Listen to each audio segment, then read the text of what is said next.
Let's take a quick look at what's happening for us as we head into this afternoon. You know, the sun is going to come out in our inland areas throughout the afternoon hours today, so keep that in mind. We're also warming back up into the 80s off into the East Bay. Concord, Antioch, both great examples of that. But areas like San Francisco and Oakland, not too much of a change from yesterday. Still holding on tight to 60s throughout this afternoon. 70s as we make our way up past the Golden Gate Bridge all the way into the North Bay, anywhere from Novato over into Petaluma today.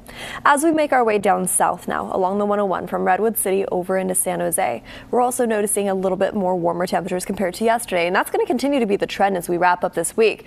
We're a few days away from the first day of fall. It's on Sunday, and yet Sunday is going to be one of the warmest days you're going to see in quite some time. Now, as we head into this afternoon, we can still see some lingering showers in the forecast for us moving in from offshore, mostly isolated along the peninsula and along the coastline, though. So keep that in mind if you live closer to Half Moon Bay. If you drive along the shoreline, you might need to use your windshield wipers, but it's only amounting to an inch, or not an inch, excuse me, 1/100th of an inch. So really not impressive numbers to write home about. Here's what's happening as we head into the afternoon for our winds, though. A little bit gustier compared to yesterday, especially as we advance the clock all the way into our 12 o'clock hour, into the 3 o'clock hour. About 25-mile-per-hour winds near San Francisco.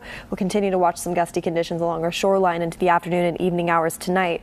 And then we gear up for the rest of this week. This is when we're starting to talk about warmer weather around the corner. This is really the big weather story for us. I just saved it for the end. Low 80s for now, turn into upper 80s by Saturday. Now we're talking about 90s into Sunday, the first day of fall. Very fall-like, right? And then we head all the way over into Monday, and now we're talking about a very warm setup as many of us are going back to school and back to work.